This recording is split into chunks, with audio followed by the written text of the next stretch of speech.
I'm Denise Chapin, and I am your podcast host for Talking TA. And today we are at Transform 2025. And today I have with me Katya Laviolette, and she is with 1Password.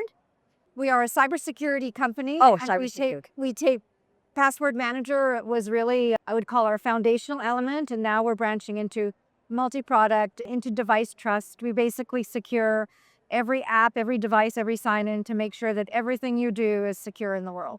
And we so need that. Yes. We've all been hacked at some point or another. Absolutely. What takeaways do you have from the event, or what have you learned that's like you're going to walk away from this event going, wow, I really, that resonated with me? Well, like you, Denise, this is my second time at Transform. Okay. I feel very experienced now, my second year. It is intense. It is a phenomenal event to understand the market trends. And actually, I use the word with my team and my colleagues that it also actually validates, are you on the right track as an HR leader? Agentic AI, not just AI, agentic AI is everywhere in the conference. And we're tasked to think about how does that impact skills in the business and what we're doing to lead those HR functions. And HR is very, very close to the AI evolution.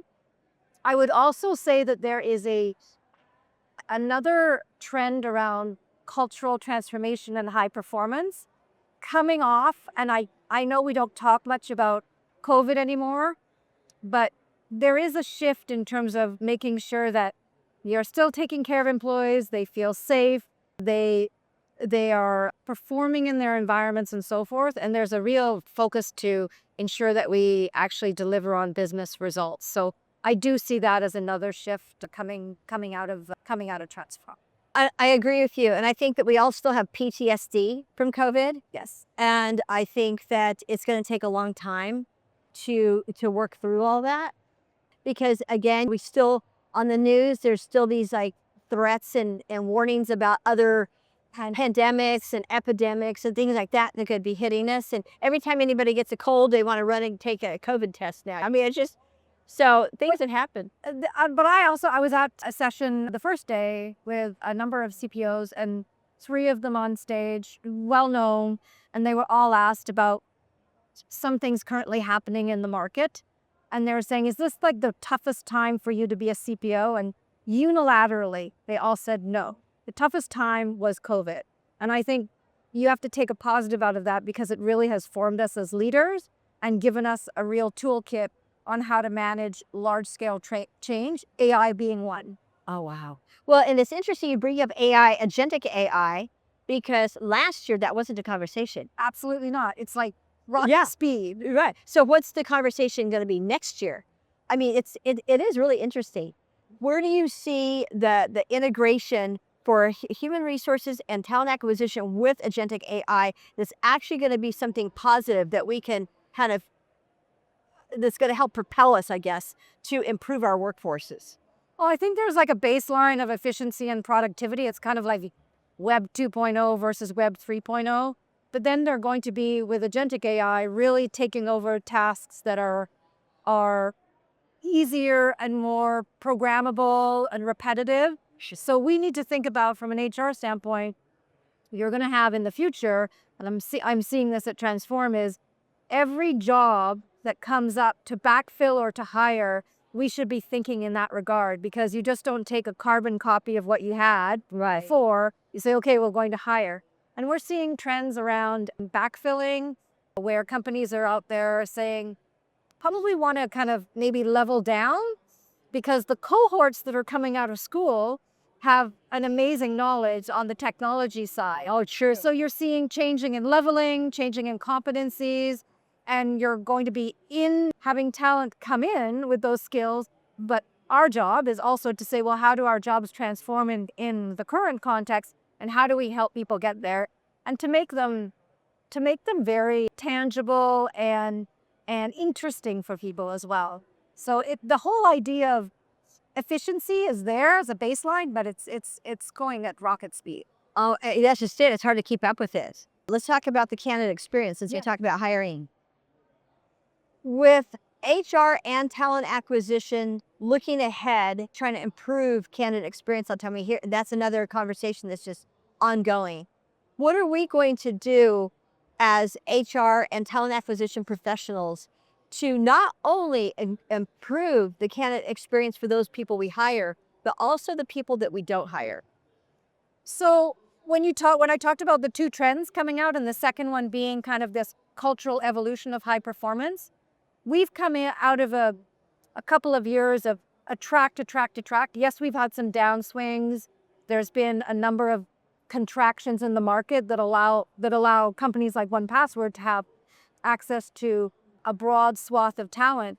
But what we're starting to see is we need to be very, very transparent and direct about what it means to be at 1Password. What do we expect? What is the kind of the equal onus? What is the candidate going to get? And what is the company going to get in return? And we're seeing very much that shift in the marketplace as a whole. And so on the candidate experience, we want you to have a realistic job experience. So when you come in day one, you're not surprised. Right. You're not surprised about our culture, our values, what we expect, how we operate, what our norms are, and so forth. And on the same side is those individuals who perhaps are not successful in joining. It's also very important that we provide them feedback and be this whole concept of ghosting and so forth. Like everyone needs to have the candidate experience, be it if you're coming in or you're not successful, because employer branding is both external and internal. So it's a whole loop. For sure. Now, what are you guys doing right now for those candidates that are being rejected? I mean, how are you handling that? We provide feedback. We communicate. We don't ghost. If people want more deeper feedback, we obviously offer that as well. Sometimes people might not qualify for a specific role we have, but we actually keep them in the future for other things and so forth. And we're a company that is built on customer love. That is the business part of it. So we measure NPS for the customer, we measure eNPS for the employee, and that eNPS should not just be for the employee as a whole, but also the candidate experience. And we measure. We are very data-driven. We do candidate experience surveys. We're constantly pivoting, iterating to make sure that a lot of people who might not come to work at 1Password are actually customers. Oh. We serve millions of consumers, so we need to think about that. Sure. Now, how many employees do you have? We are currently just over the 1,400 mark. Oh, okay. So it was growing rapidly. Right. And where are you headquarters? We are a Canadian-based or Canadian roots company. We have employees in 6 countries, mainly in Canada, the US. Next largest is the UK, Netherlands, Germany, and then Switzerland. Oh my gosh, I love it. That's great. Now, so where are you located here in the States? We're everywhere. Oh, okay. We are a remote company. We have employees in numerous states across the US. And then we have our first, don't really call it an office, but we call it a collaboration center post-COVID. We really believe in getting people together in person to strategize, collaborate, and we do that in one of our largest locations, which is in Toronto. Okay, so that was another question then that I had, was the return to office, right? So how did you guys circumvent the whole having everybody working out of Toronto? Is it Toronto or? Well, 1Password, believe it or not, is 2-decade-old company, and it's always been remote. Okay. So it's not a COVID remote, yeah. not COVID driven.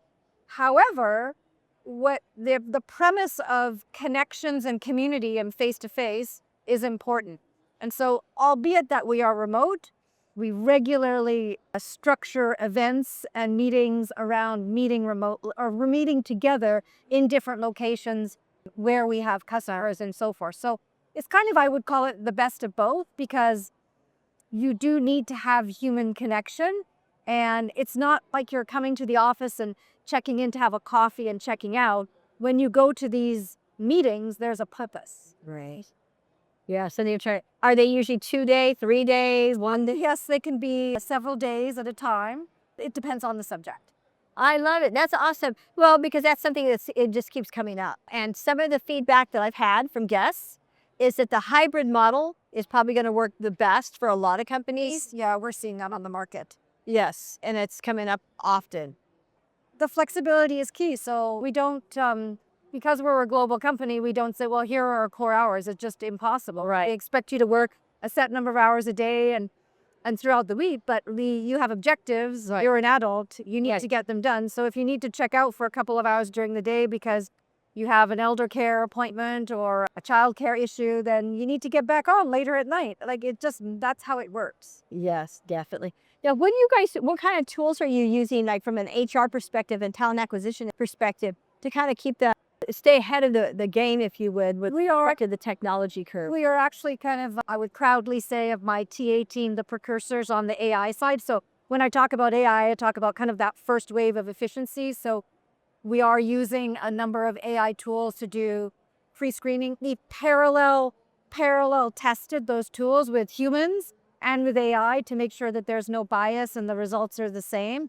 And that it provides TA a lot of efficiency. So they're spending more time on the human side and making sure that the profiles match the candidates match what we're looking for in terms of profiles. So we have a number of tools we're using. And kind of the next push we're finding in our team is TAs kind of like the beta test. And now we need to get into people ops, into leadership development, and so forth. The two trends I spoke about at the beginning, the first one being AI. What we're seeing here at Transform is HR has a huge implication. Sure. And a huge role to play in. Sure. It really does. And it's going to take on a whole new meaning. And one of the things I like to ask people too is, what kind of, looking ahead, what kind of positions do you see for HR and talent acquisition for your organization? Well, I'm hoping that we can actually have more coaching development, like you have the kind of the attraction, retention, development. And so the jobs that really require the human interaction that can't be done by machines are really value added. That's what we need to add in.